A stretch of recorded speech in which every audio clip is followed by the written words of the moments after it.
On a Friday, just a few weeks ago, the barber shop closed 3 hours early. The mill shut its doors at noon. And all across the state, people were taking time out for something special. A train carrying the 40th President of the United States and bringing with it a new spirit of accomplishment and optimism and pride. Because in the past 3.5 years, things have been looking up in the country. Today, the economy is up. Taxes and inflation are down. Americans are working again. And so is America. So, while some folks might have come so they could tell their grandchildren they saw President Reagan, most of them just stopped by to say thanks. President Reagan, leadership that's working. It's morning again in America. Today, more men and women will go to work than ever before in our country's history. With interest rates at about half the record highs of 1980, nearly 2,000 families today will buy new homes, more than at any time in the past 4 years. This afternoon, 6,500 young men and women will be married. And with inflation at less than half of what it was just 4 years ago, they can look forward with confidence to the future. It's morning again in America. And under the leadership of President Reagan, our country is prouder and stronger and better. Why would we ever want to return to where we were less than 4 short years ago?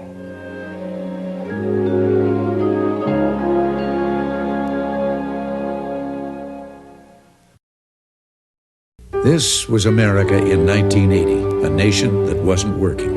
Interest rates were at an all-time high. Inflation was at its highest in 65 years. So we rolled up our sleeves and showed that working together, there's nothing we can't do. Today, interest rates are down, inflation is down. Americans are working again, and so is America. And we'll carry on, unafraid, unashamed, and unsurpassed. Here's the difference between the two ways of dealing with a nation's economy. With Reaganomics, you cut taxes. With Mondalenomics, you raise taxes. Reaganomics, you cut deficits through growth and less government spending. Mondalenomics, you raise taxes. With Reaganomics, you create incentives that move us all forward. With Mondalenomics, you raise taxes. They both work. The difference is Reaganomics works for you. Mondalenomics works against you. Before you go to vote, go somewhere else first, the supermarket. Figure out what prices would be if inflation was still out of control. Add 26 cents to a loaf of bread if Carter Mondale's inflation continued. Add 34 cents to milk. $1.28 to a pound of bacon. If that doesn't convince you to vote for President Reagan, stop off at the gas station and imagine paying $2.27 a gallon. President Reagan, he's brought inflation down. There is a bear in the woods. For some people, the bear is easy to see. Others don't see it at all. Some people say the bear is tame. Others say it's vicious and dangerous. Since no one can really be sure who's right, isn't it smart to be as strong as the bear? If there is a bear.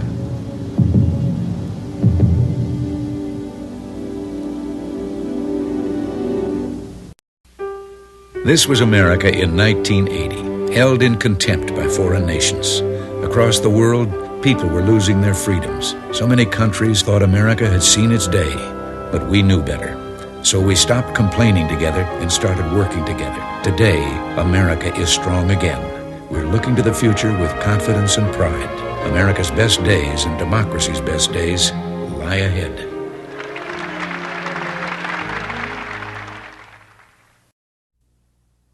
It was a dream that built a nation. The freedom to work in the job of your choice, to reap the rewards of your labors, to leave a richer life for your children and their children beyond.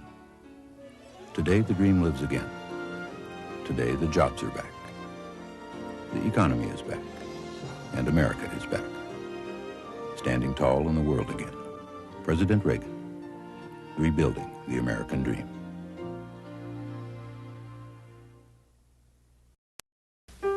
Since 1980, we've visited 62 countries. We've met people from every walk of life, and we found this. While governments sometimes disagree, all their people want peace. But it takes a strong America to build a peace that lasts. With your help, we've renewed our strength, and working together, we've prepared America for peace. Working with world leaders will help us find it.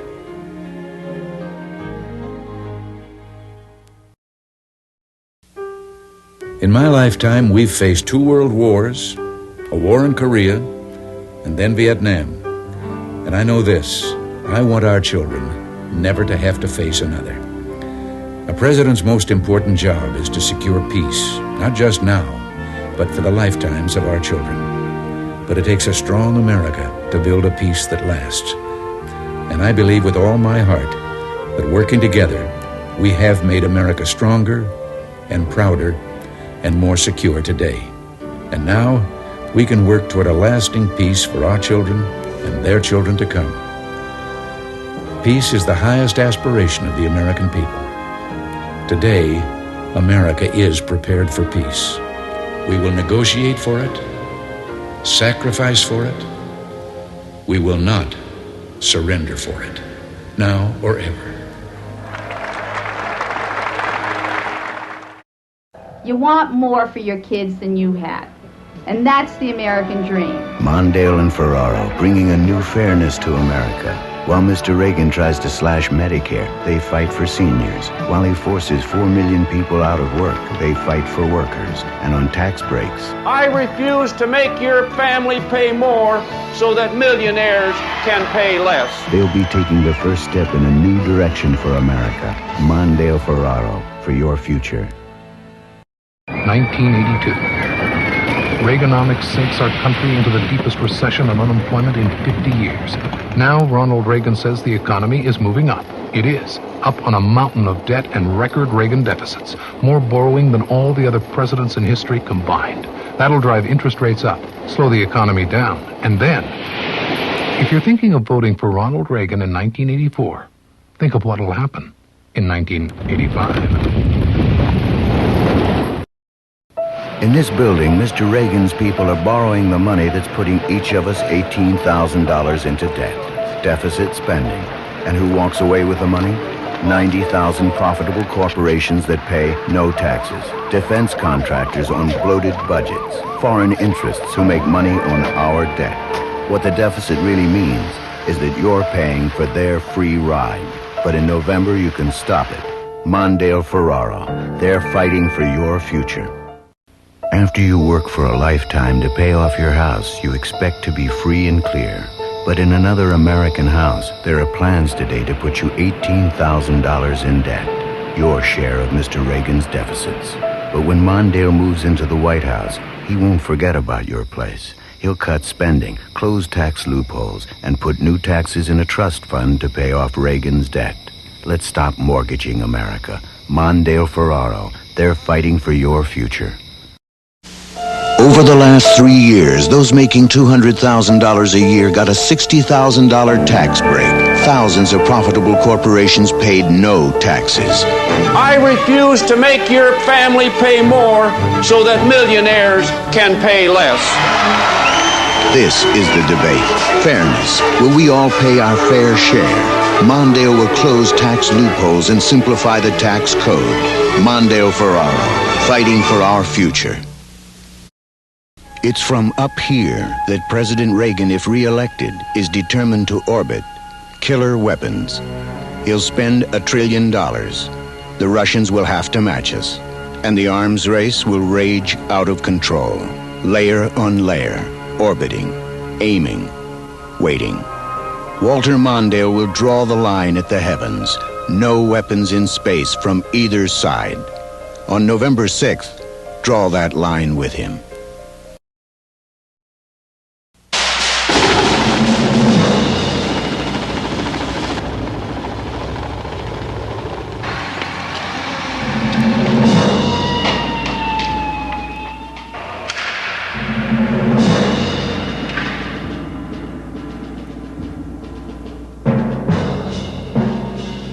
With the whole world at stake, it's time to move on, and we must do better. Mondale for president. It's been 4 years, and Ronald Reagan still hasn't met even once with the leader of the Soviet Union. The tough talk, the political rhetoric, that's one thing. But no talk, that's dangerous. No conference, no meeting, and the nuclear arms race goes on and on. More nuclear warheads, more threats, but no meeting. If you're thinking about voting for Ronald Reagan in 1984, think of what could happen because of that silence in 1985. Don't let them take your vote away. The Republican Party and the pollsters are telling you this election is over. They're telling you your vote doesn't count. They have decided for you who your president is going to be, but I got a little message for them. Polls don't vote, people vote. We believe in a solid, just, compassionate, hopeful future. That's why I'm in politics. That's why I'm running for president, and that's why we're going to win.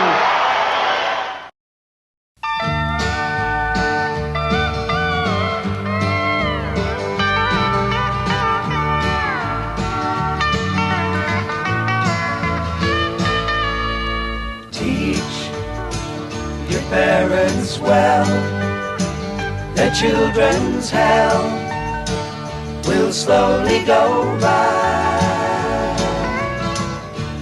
Don't you ever ask them why.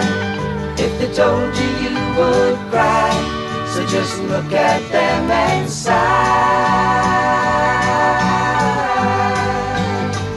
and know they love you. Man may no longer pretend that the quest for disarmament is a sign of weakness. For in a spiraling arms race, a nation's security may be shrinking, even as its arms increase. John F. Kennedy knew that it took strength and vision to control nuclear weapons. He turned this important idea into action in 1963 by signing the Atmospheric Test Ban Treaty with the Soviets.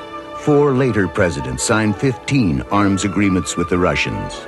But Ronald Reagan opposed them, proposing always to build more. With 7,000 new nuclear weapons in 4 years, Reagan now plans to take the arms race into space, an irretrievable step, preparing for Star Wars, not knowing where it will lead. When you keep Star Waring it, I never suggested where the weapon should be or what kind. I'm not a scientist. Well, that's what a president's supposed to know, where those weapons are going to be. If they're space weapons, I assume they'll be in space. That's exactly where they'll be. Killer weapons in space, layer upon layer, orbiting, with a response time so short there'll be no time to wake a president. Kennedy's hotline will be obsolete. Computers will take control. The cost, $1 trillion. And Reagan plans to turn over the technology to the Russians. Mondale won't. I don't believe this administration understands how most Americans feel about arms control. We know that if those bombs go off, that's probably the end. It's over. We're the first generation to have the capacity to destroy all life. And that's why this is not just another problem, it's the problem. I've been involved in every arms control fight over 20 years. I know what I'm doing. I've dealt with the Soviets. I've worked with our friends. I know how to get arms control. We must have that kind of leadership in the White House. And that's the kind of leadership you'll get with Mondale, an Army man, senator on the National Security Council, vice president. He knows the world for the tough place it is, that we need a growing, strong defense, state-of-the-art conventional weapons on land and sea. He also knows, like Jack Kennedy, that we must deal with the Russians from strength. A steady hand, a savvy negotiator. He's ready to take on the negotiations that will stop weapons in space. I want your generation and all generations in American history to get the very best. I want you to learn. I want you to challenge yourself. I want you to stretch that mind. I want you to think of new things and dream of new dreams. I want your life to be thrilling, and I want to help you. You run on the road must have the future stands before us. We must choose which kind it will be. A future with killer weapons orbiting above us, or the promise of a better future. It's not too late if we act now. I say it's time for new leadership. It's time for America to move on. Draw the line at the heavens on Election Day. No weapons in space by either side. Wherever you live in America, if you want to help the Mondale campaign, call this number right now. 1-800-258-6700. Thank you.